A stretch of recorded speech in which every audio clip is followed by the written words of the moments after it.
from the way these talks have been the last several days, you can tell that my primary interest is philosophy and not astrology.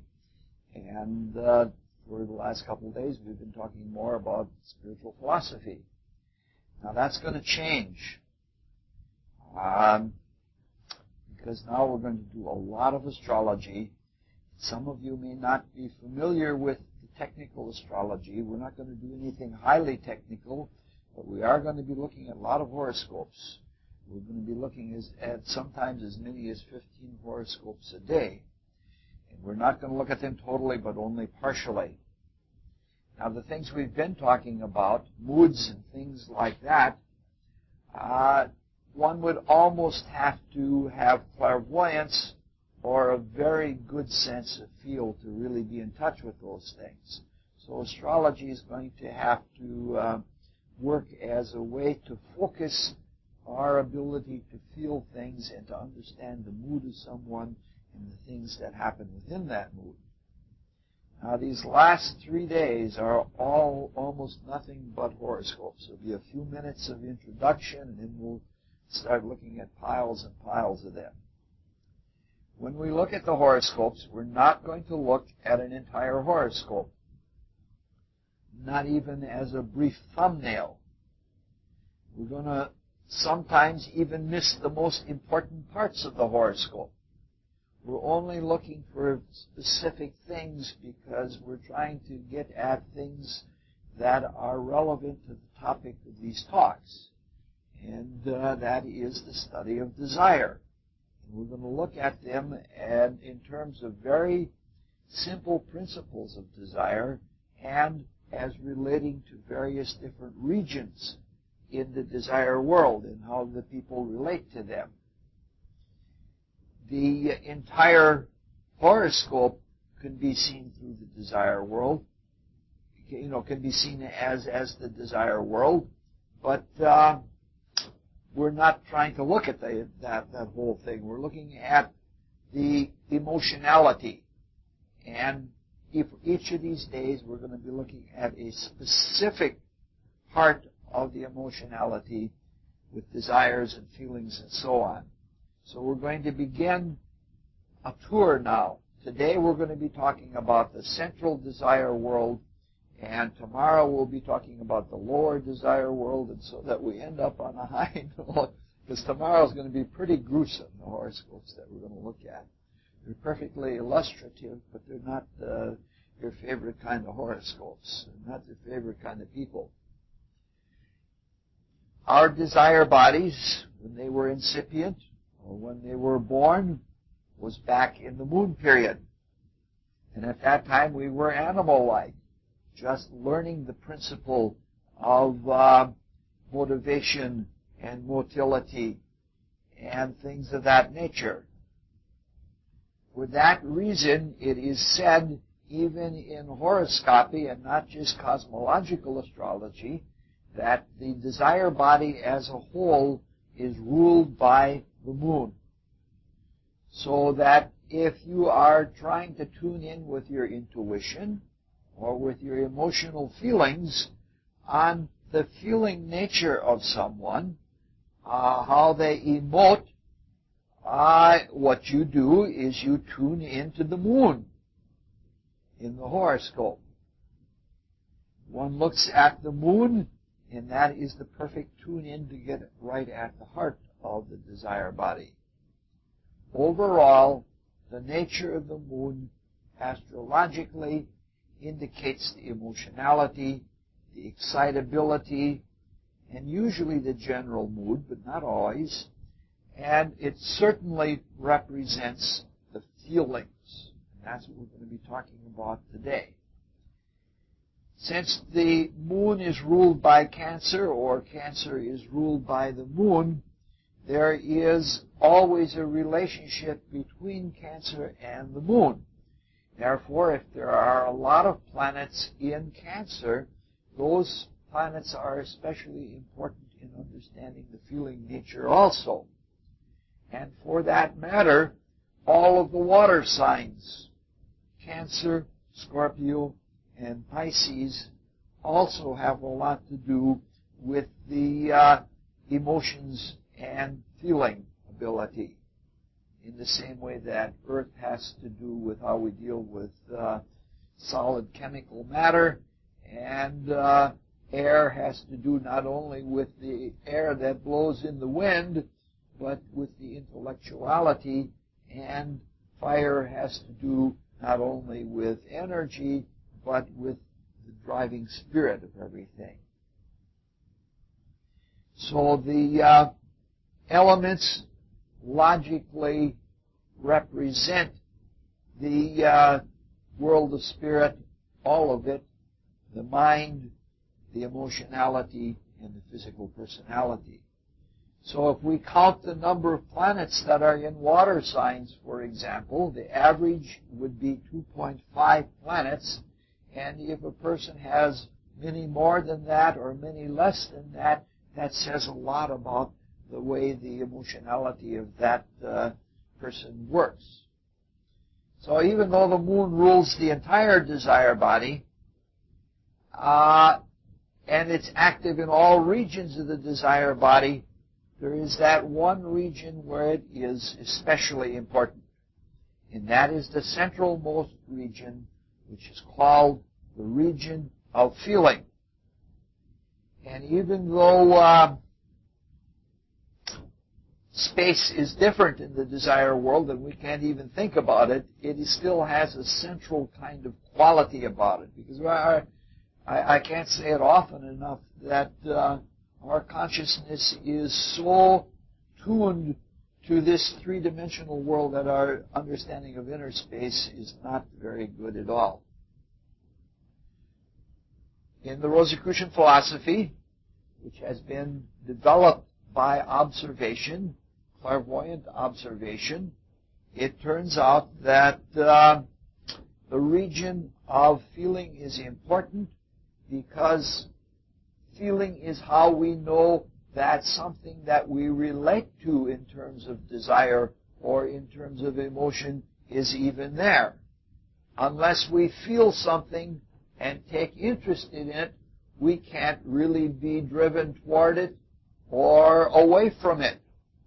We can't be excited about it. So the Rosicrucian philosophy says we talked a lot about this last night, says there are two basic feelings. One is a feeling and one is sort of an antimatter. That is, there is the feeling of interest, which is how our attention is drawn to an object, and the other is an antimatter feeling like of indifference, like it makes impossible the ability to have any kind of emotion or any kind of desire or anything like that. If there is a feeling, then something happens. One emotes or one desires in one way or another. And we're going to talk about those things tomorrow, those other actions tomorrow. So, this means that there are, I should say, that in the desire world, in the region of feelings, there are all kinds of feelings. The ability to feel anything. But the central, most important one is the feeling of interest, and even the other feelings that we may have are dependent on that feeling of interest. Now, it's possible to have interest in other ways. You can have intellectual interest, which is a mental kind of curiosity. That's not as motive, but there are people who, with their minds, become fascinated with things like puzzles. You can see that that's a very different kind of thing. You can get all involved with your ego as to whether you can solve a puzzle or not, but really, a puzzle isn't a motivating thing in the same way as seeing a piece of art or something like that, or having somebody that is coming after you or something like that. So what we're going to do then is we're going to look at the moon in Cancer and, and planets in the watery signs in all of these horoscopes. All right, let's begin. I'm passing them out when we talk about them, because if you pass them out beforehand, people never listen. And I'm vain enough that everybody has to listen to what I say. Yeah, Vanity Fair. I wonder where Margie is.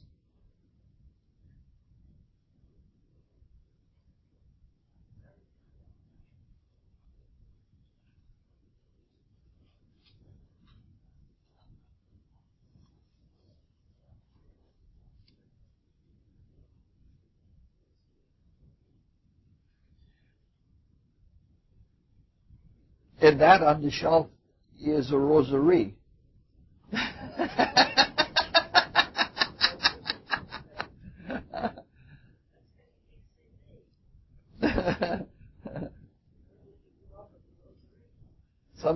Those people who were here from Washington. I'm pretty sure that all of you are familiar with Helen Keller. She was a person who, when she was a very young child, lost the sense of vision and the sense of hearing, the sense of sound. She had a fever in childhood, and it, I think, destroyed both her auditory and optic nerve. High fevers will sometimes do that. For several years, her parents didn't know what to do with her, and they just let her run wild. And wild she was, because she had Scorpio rising, and that can be a pretty wild kind of sign. And then Anne Sullivan came by, and Anne Sullivan was the grandmother of Montessori schools. Maria Montessori studied under Anne Sullivan and developed that sort of a thing even further. And that was the beginning of a very long relationship between teacher and student and friend and friend and adversary and adversary. Sometimes their relationship was so close that they had physical scuffles with each other. It took quite a bit to tame her. Let's look at a few of the simple things about the horoscope, and let's look at things as they relate to feelings. She has 3 planets in watery signs, which is only slightly above average. But if you look more closely, if you look in the 8th house, you see those planets include the sun and the moon, the luminaries, and they are always very significant. The sun represents self, and so the sun is in Cancer.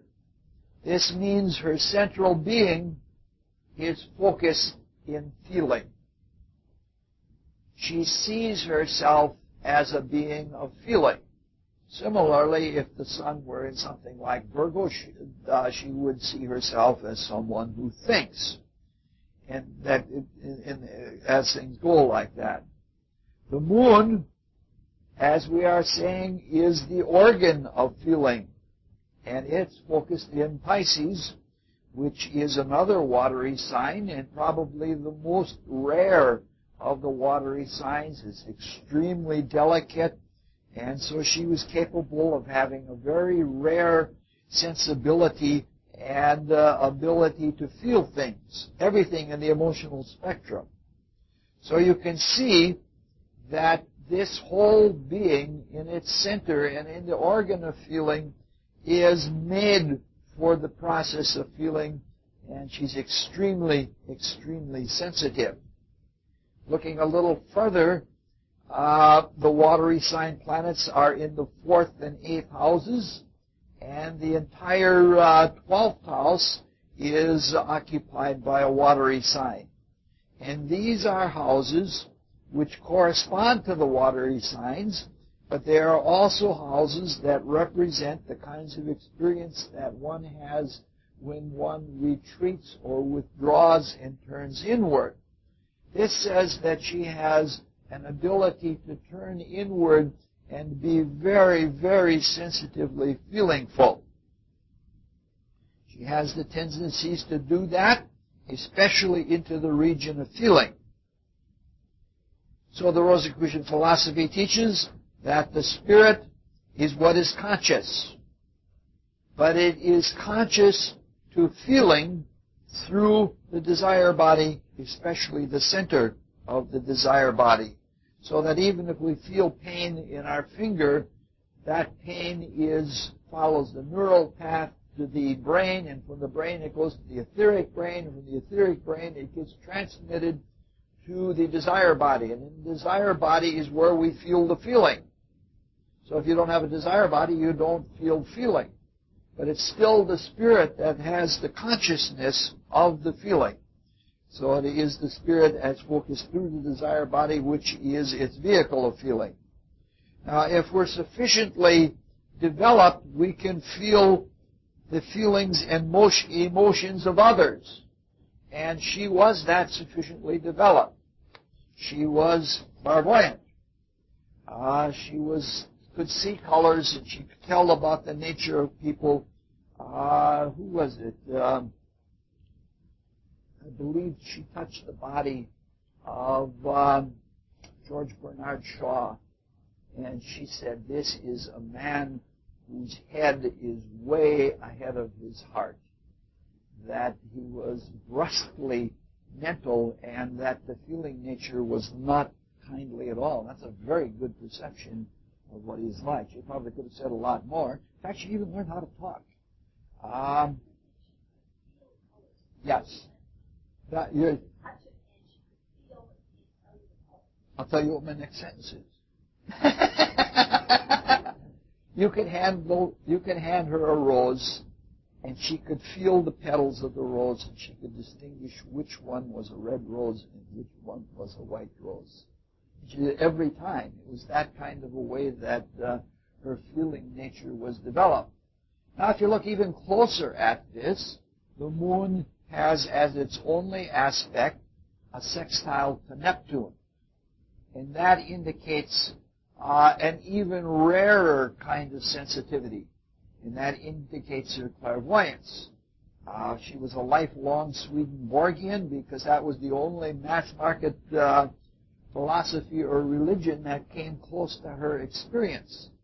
And so the thing is, since she had all of these feelings, one would expect that she would be highly, highly interested in everything. And that certainly describes Helen Keller.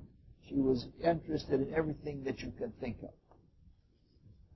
All right, let's look at the next chart here.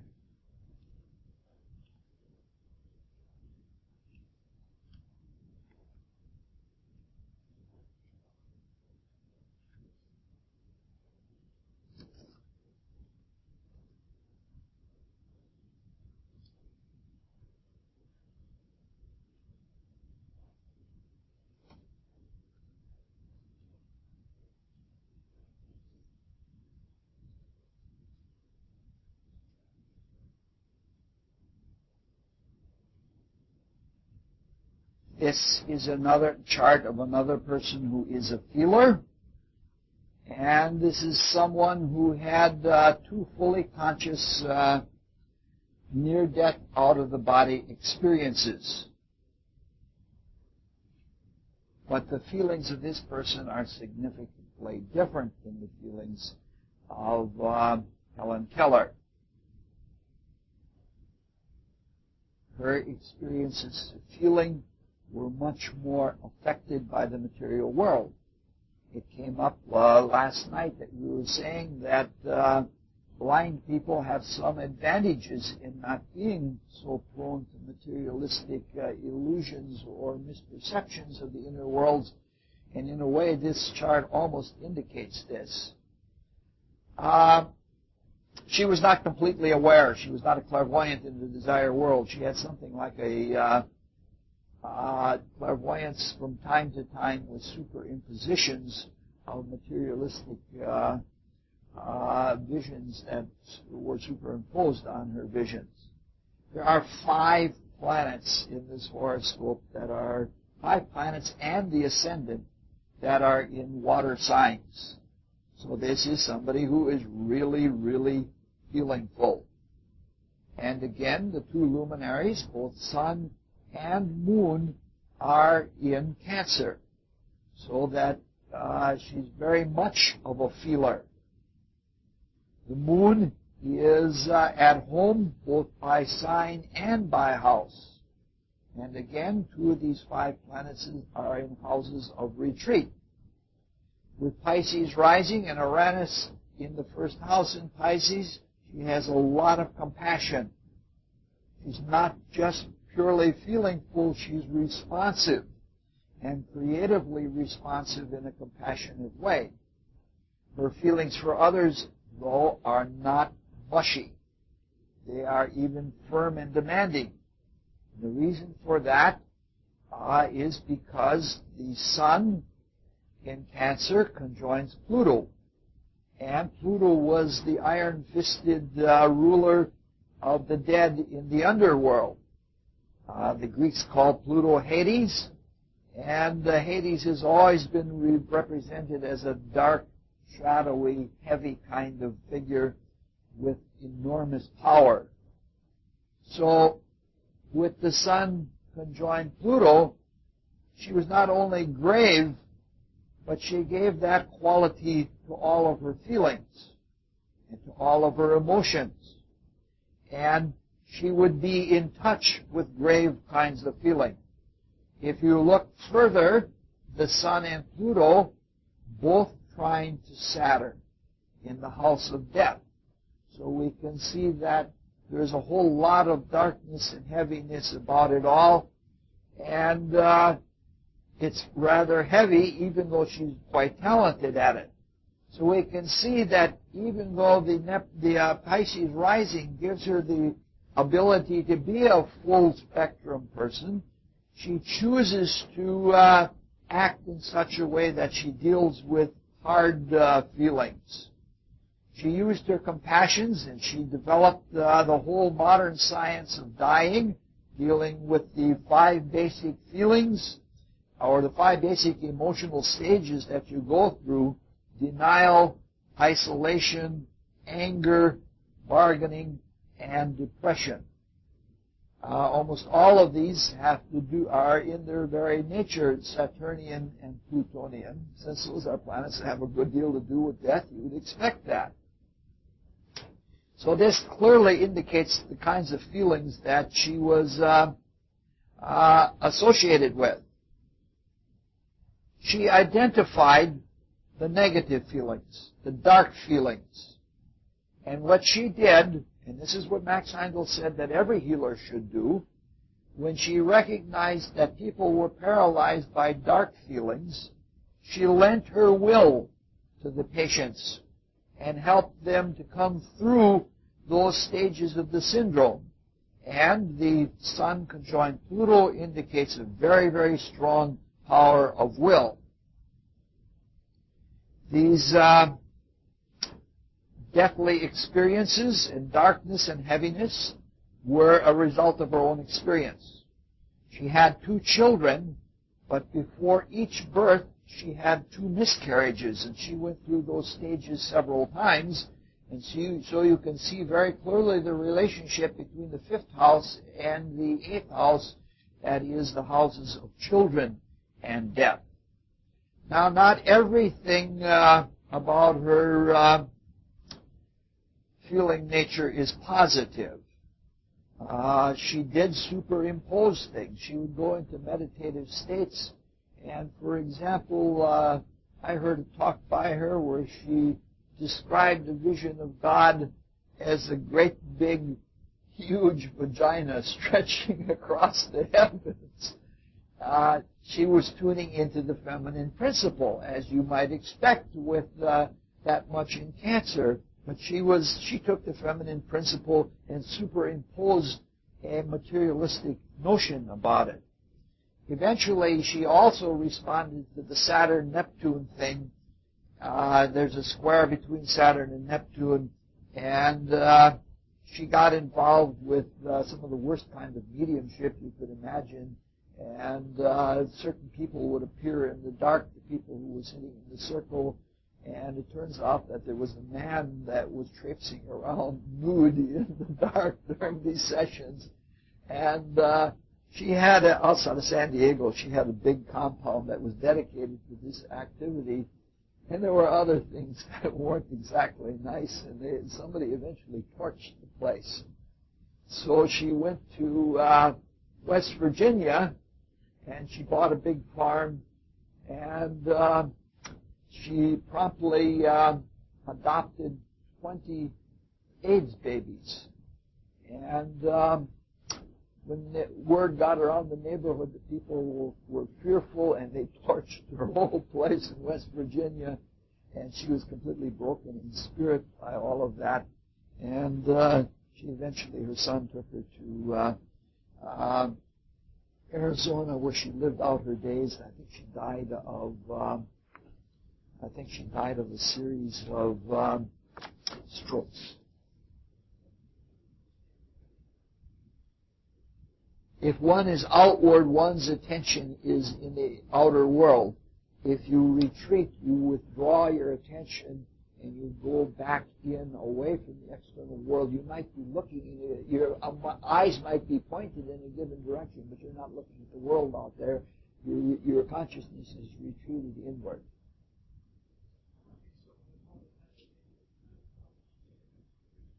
That is because the 4th, 8th, and 12th houses are houses where one is inclined to do that. The opportunities to do that come from those houses.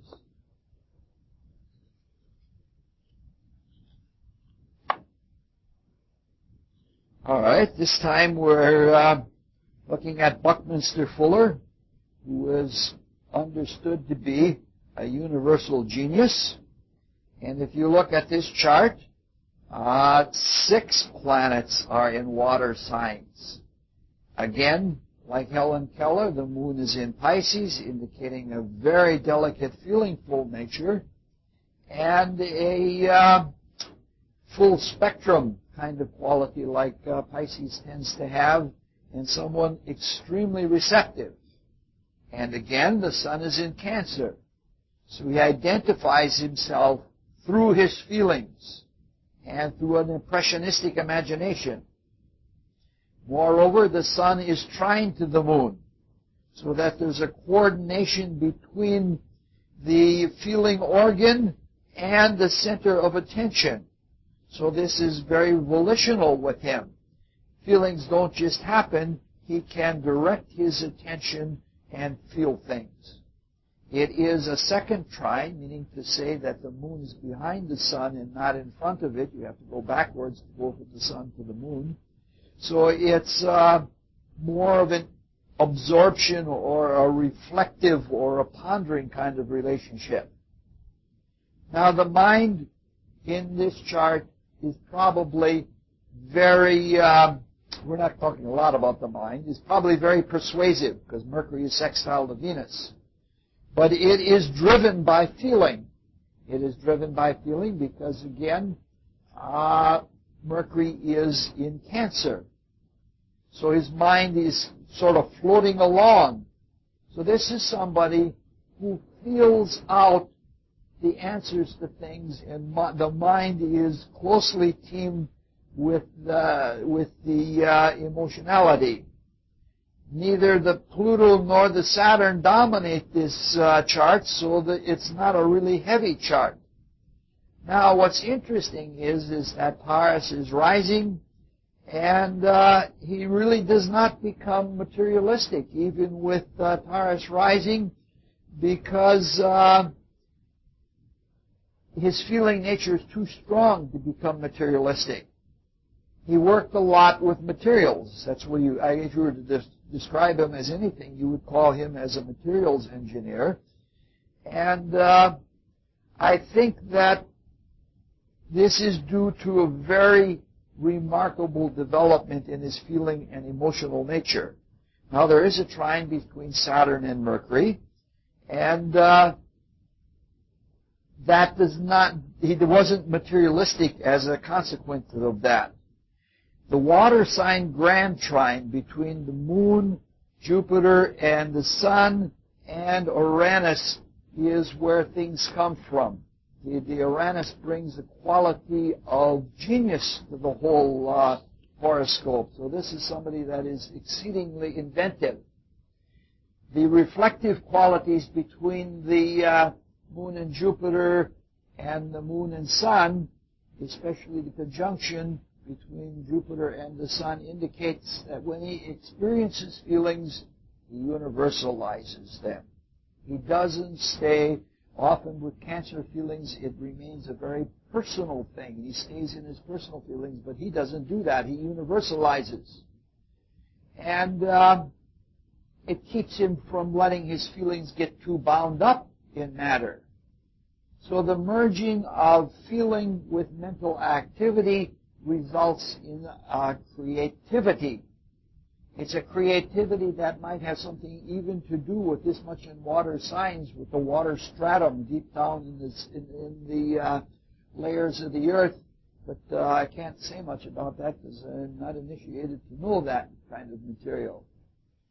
The chief reason that we're looking at this horoscope is to demonstrate the relationship between feeling and interest. In the case of Buckminster Fuller, his interest was manifested creatively, and he was interested in everything. By the time of his death, he held over 2,000 patents. So this is somebody that was interested in this and this and this and this. So that's the kind of person we're dealing with. Now, I tried to look around to find the horoscope of a famous person with indifference. But it seems that indifferent people are not very likely to become famous. So I did some other things instead and looked at some other charts. Yes, sir. Fuller. Yep.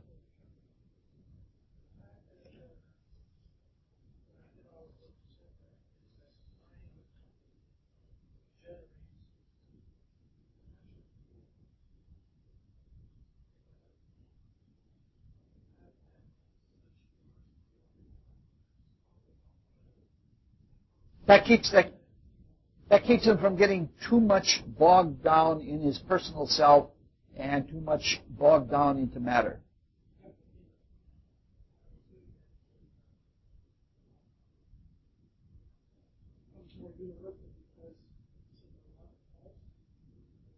No, the Jupiter is the universalizing agent.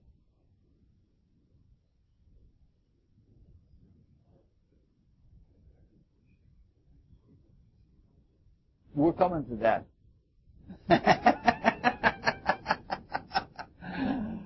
All right.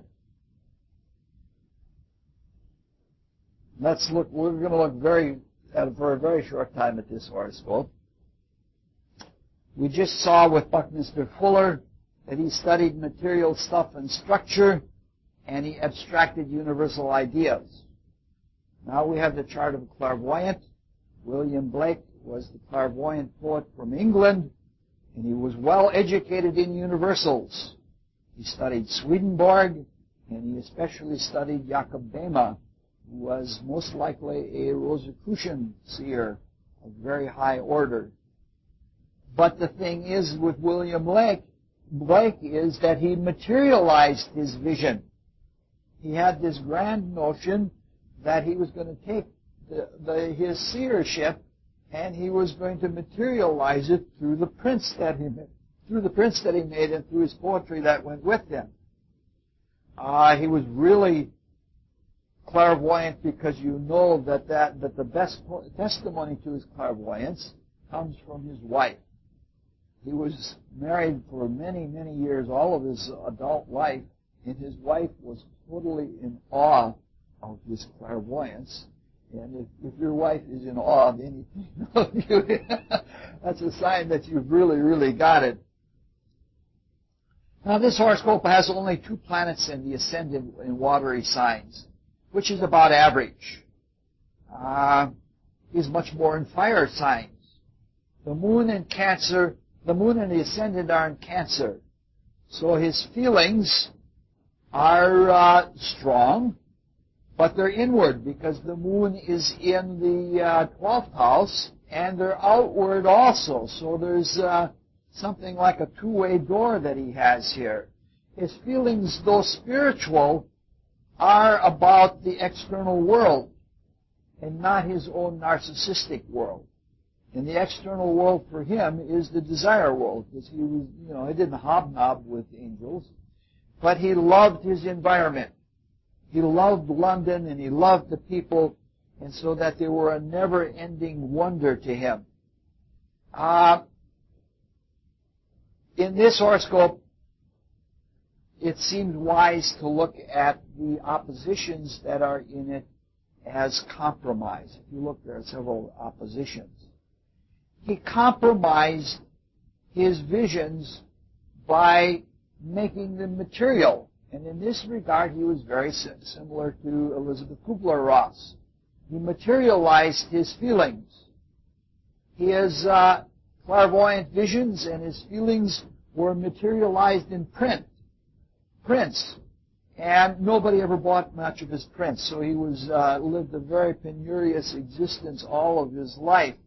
And he never had much of anything, and he felt kind of bad because here he had clairvoyance and could see things that others couldn't, but he was struggling to stay alive. He couldn't use the clairvoyance to make money. Neptune is in the first house, probably which represents his clairvoyance, and it is trine to Pluto. And it's also opposite to Saturn. So we have that same kind of thing, that something very rare and spiritual gets brought down to earth and hardened by those planets when they are together with the things that normally deal with sensitivity and feelability. I don't want to say much more. I said we talk only a very, very little bit. We're only halfway through the charts we have to go through, so we're going to be going faster and faster. But I want to give two quotes from William Blake, which are my favorites. One is sort of an embarrassment to me. The one, I mentioned it the other day, to become a star, you must shine where you are. To become a star, you must shine where you are. The other one, which is sort of a shame on me kind of thing, I thought it was an ancient Chinese proverb. For years I thought it was an ancient Chinese proverb. Then I found out it came from William Blake. But whoever said it, it's very, very wise. In fact, it's about wisdom. It's about people like me. If a fool persists in his folly, he will become wise. Beautiful statement. All right, let's look at the...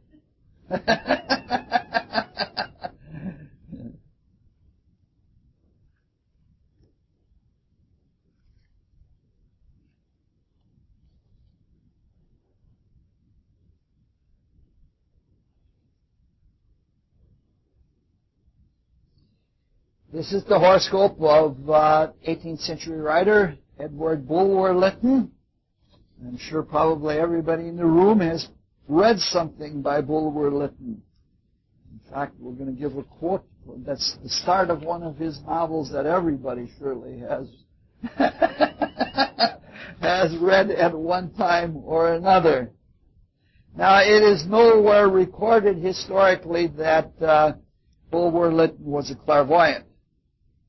But it's very, very likely that he was, because he could not have written some of the things that he did without clairvoyance. Now, he had a great deal of academic knowledge about occult things, but he also had an experiential knowledge. The thing that really clinched it for me is he has a novel that is called A Strange Story. It's one of those that both Max Heindel and Rudolf Steiner and Madame Blavatsky even loved to quote. And in that story, in that novel, someone describes to someone else what happens when, after many, many lives of living a very selfish, materialistic life, a personality is produced that the spirit can't control its own creation. And it describes in ways that you can internally see inside of yourself the threefold spirit pulling away and leaving this monstrosity of a personality to run wild. It is one of those very rare cases of what is called not very pleasantly in exoteric Christianity, eternal damnation. When the spirit is a fallout or a drop-off from the whole evolutionary process. All right, let's look a little bit at the chart. He has 3 planets in the ascendant in watery signs, so that's slightly above average. And so all of the other things are pretty much balanced. Again, we have the moon and the ascendant in Cancer, and the moon is conjoined to the ascendant.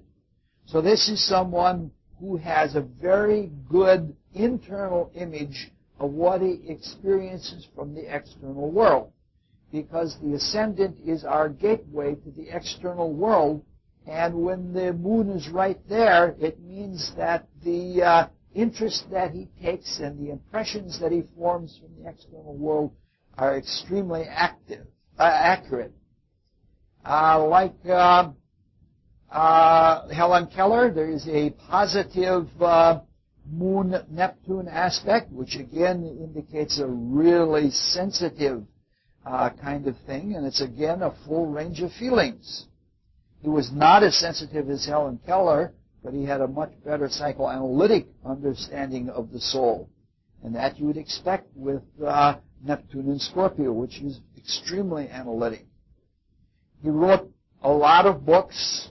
I used to have a complete collection, and then somebody lost the Zanoni out of the complete collection in a national park, and it was worthless after that, the collection. His most famous book, he wrote plays and he wrote poetry also, but his most famous book is The Last Days of Pompeii. One of his books actually begins with the line that Snoopy used to use in Peanuts, "It was a dark and stormy night."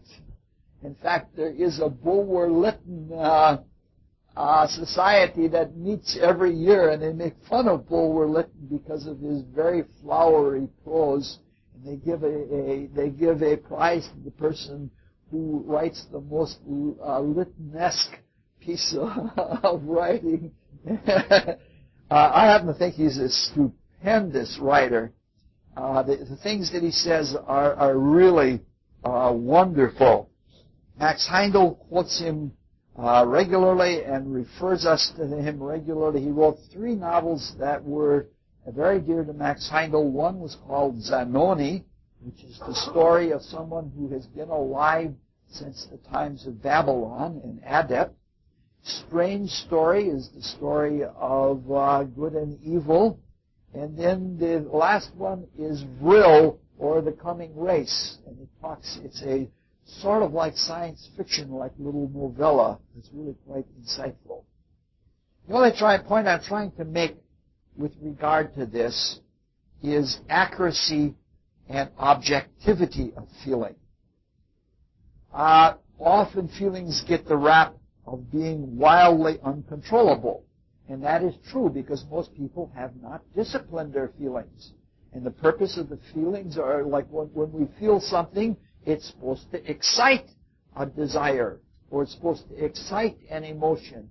But if we are too excitable and they get out of control, then the emotions are often exaggerated.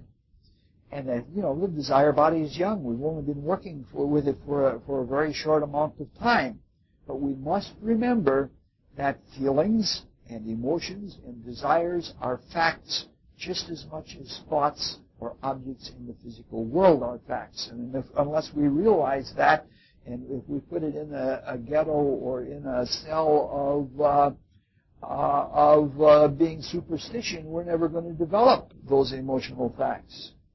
Now, I'll mention one little other thing as an aside here for people who are interested in astrology. He has the moon void of course, which means to say that the moon does not culminate an aspect or come to an exact aspect until it enters the next sign. Now, in normal people, that turns out to mean somebody who doesn't have sufficient interest to carry out their projects. But in this case, and in the case of all spiritual people, a lot of occult students have moon void of course. And that is a sign that they're saying that they're trying to do it on their own without having the stars push them. They want to be self-starters.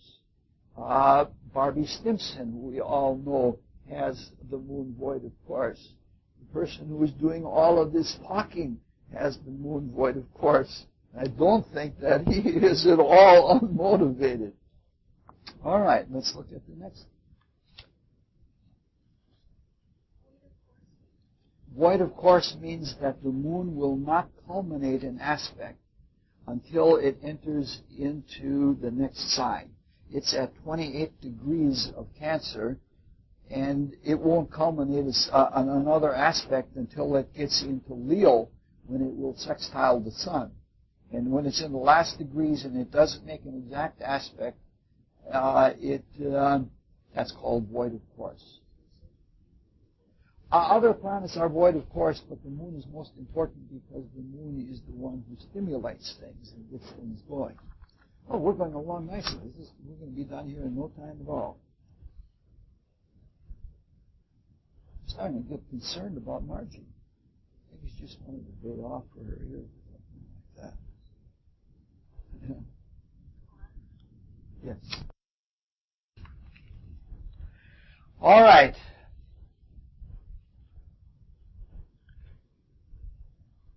We're going to talk about a few other things, not only just the region of feeling in some of these horoscopes. This is the horoscope who did the same thing that Blake and Bulwer-Lytton did, only he did it in a different way, in a much more impersonal way. And in some ways he exceeded both of them.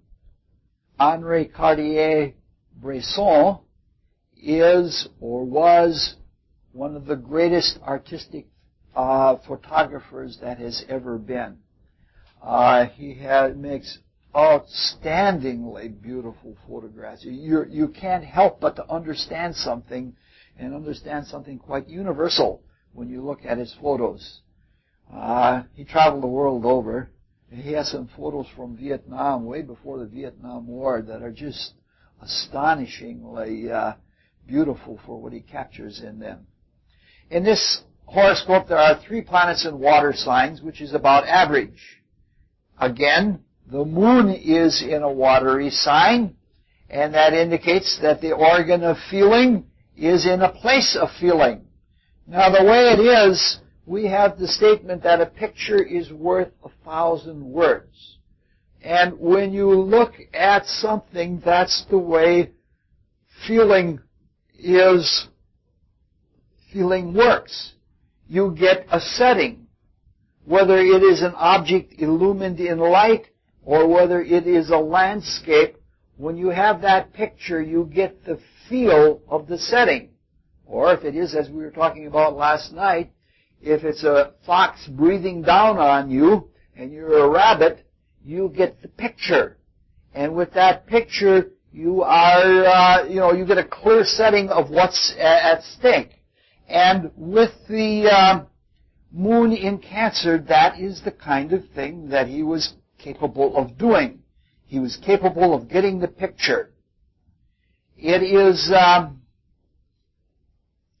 This is a very exceptional individual in that the moon conjoins Venus and Neptune.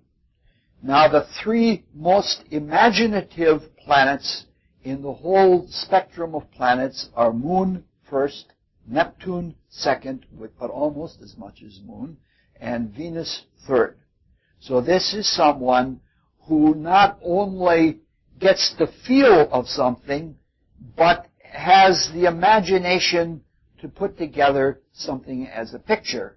Venus represents the artistic sensibility that he has, and Neptune represents the creative genius to put it together in such a way that it is extremely meaningful. Now, in this horoscope, the planets, the moon and Venus and Neptune, are in the 7th house. And this means that his feelings are responsive. This is somebody that almost every woman would want to marry as a husband, because he would be responsive to whatever was directed to him. And what he does is he imagines the viewpoint of the other person. And he imagines the viewpoint of the other person impersonally through the camera. So that's a really beautiful thing. There's a big spiritual quality to that. The objective feelings and interests are experienced with a spiritual objective artistry. He looks at everything from the other person's point of view. Let me keep flowing. I'll probably answer what you're trying to get at anyway. This is somebody that remained extremely positive because he lived 35 months in a Nazi prisoner of war camp and he wasn't overwhelmed by it. Now, what he does is he universalizes these feelings not directly through the aspect, but because he has just a general universalistic nature, because he has Sun, Mars, and Jupiter together, which means that probably every woman wouldn't want to marry him because he probably has a very macho side to him too, with a lot of pride to it.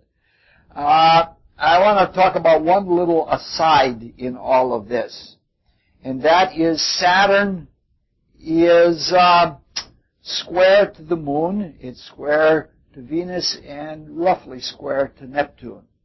And the Saturn-Moon or the Saturn-Neptune by themselves alone deal with photographic process, especially if there is silver nitrate involved.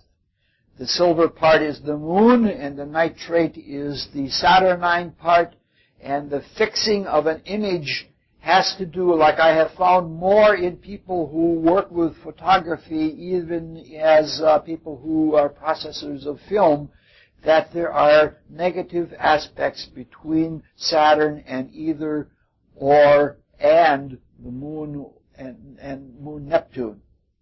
So Saturn is again the fixative agent, the same way that we saw it in the chart of Buckminster Fuller. Now this is really interesting because it talks, Saturn holds things and brings them down to earth. So if he has a feelingful impression and he brings it down to earth and captures it in the camera or captures it on film, it is Saturn that is helpful in that process. But there are different degrees, because Saturn, Moon, and Neptune in affliction are the most common planets that are associated with Cancer. Now that's when it isn't brought all the way through. That is when the imagination isn't brought all the way through to the physical world, and it stays in the physical body but not outward. Then it becomes the imagination becomes the entity that is inside of a Cancer. If it is the photographic process, then it's brought all the way through and brought out into the items of art that is made. Now, the interesting fact is that these same planets, Saturn, Moon, and Neptune, have to do with schizophrenia. That schizophrenics are the least likely, they're one of the lowest populations in terms of getting cancer. So how can that be? And the reason is that they never bring the imagination into the world far enough for it to congeal as an entity inside of a cancerous tumor. So so there are 3 degrees, you might say. The schizophrenic, the cancerling, and the photographer represent 2 degrees of taking an image and condensing it down to earth. All right, this time we have a pair of charts. Did the Saturn square both Uranus and all those planets? You mean Neptune?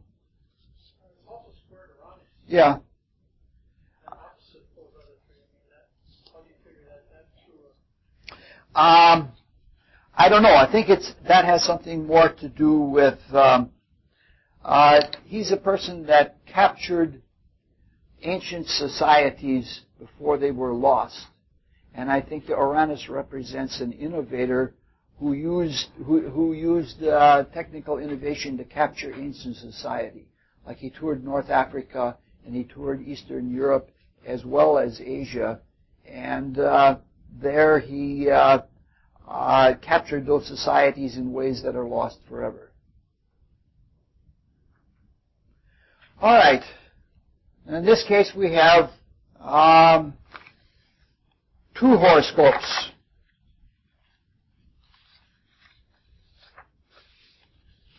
And it's sort of like acne. When you have acne, with acne, there are about 50 different acne medicines, which means that probably none of them works. And the horoscope number 1 is what the modern data collectors think is the horoscope of Nikola Tesla. A generation ago, when I was beginning with astrology, number 2 was the accepted horoscope for Nikola Tesla. We're going to work with number 2, not just because I'm old-fashioned, but because it has features in it that I want to talk about that are really, really important. Nikola Tesla is one of the most amazing people in the last century. He was easily as feelingful as Helen Keller. He was so sensitive at some periods of his life that if it was quiet enough, he could hear a fly land on the table. It's almost unbelievable that somebody could be that sensitive. He often, when he was going through sensitive periods, he had to cover his ears with pillows. He had inner vision all of his life, and it was really a problem for him as a child because the inner flashes of light that he got were so strong that it interfered with his vision of the external world. He had a hard time bringing the inner world and the outer world to become congruent. This doesn't mean that he didn't have inner feeling, because he had plenty of it. This is the man that had a supreme imagination. He could make 4 or 5 electric motors in his imagination, and he would make them with different components and different turns of wire and things like that, and he would set them running, and he'd set them running in the back of his mind. And he'd come back a month or so later, and he'd look at them and see which one was most efficient and which one had worn the most and things like that. He didn't need a laboratory. He had an imagination that was true to reality. And that is something really, really astounding. He slept only 2 hours a day his entire life.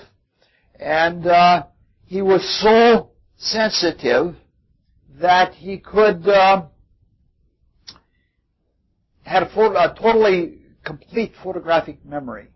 He could draw in. He knew all of Goethe's Faust by heart. Anybody to even read Goethe's Faust is a tough task to take on. Though Jerry probably knows half of it by heart by now.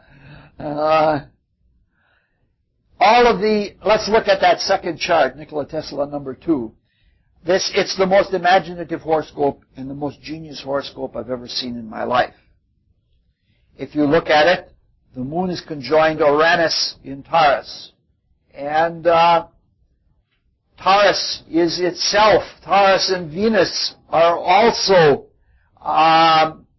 drawing kinds of planets.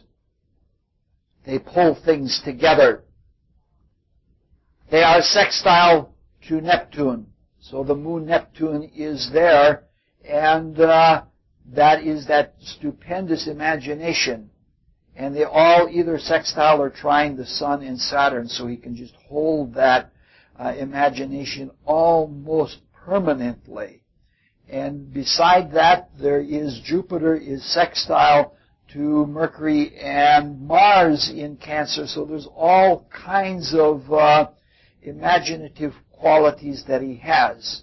The only planet that is not active in the chart is Venus. And he was never married. He was never even interested in women in his entire life. and having an unaspected Venus in a rather sterile sign like Gemini would indicate something like that. The thing that's really interesting about it is, if you look at the position of Uranus, Uranus is within 1 degree of the Pleiades, and the Pleiades are a place both of clairvoyance and of extreme creative endeavors. They can do anything from scratch. They're almost miraculous creators.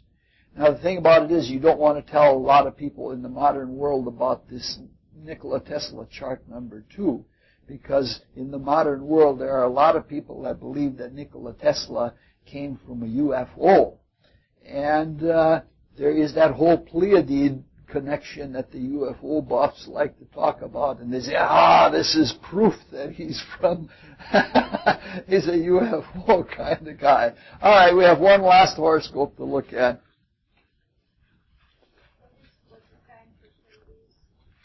It's in the very last degree of Taurus. There's no picture there for it. There's a number 1 and a number 2. That you missed that part, I guess. The number 1 is what the modern researchers think his birthday was, and the number 2 is what a generation ago thought his birthday was. And I go with number 2 because I'm an old guy. No, but it seems it looks a lot more imaginative. Yes, and it looks much more like his character. All right, we have very little to say about this chart.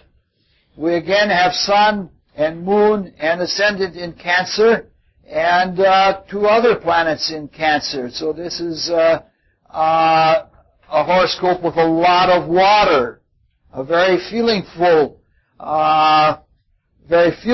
individual. His public image is not necessarily one of somebody that's feelingful, though he certainly has the public image of being a family man. His whole company was like his family, and he believed in spare the rod and spoil the child, and he was tough on his family, his corporate family.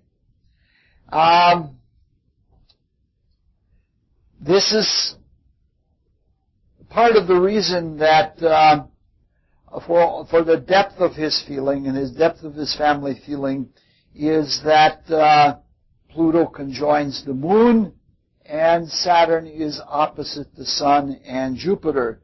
So they damp there being too much feeling, but not enough to do a really good job, because one of the purposes, the only reason we're looking at this horoscope is that in terms of our evolutionary activity, the prime reason for feeling is excitation. And this, with everything being on the surface, right at the ascendant, watery signs are notorious for being excitable. You're darn right. You know what I mean? There was nothing staid about him whenever he gave a talk. He was, like jumping up and down, excited about everything, and that's what we're trying to get at.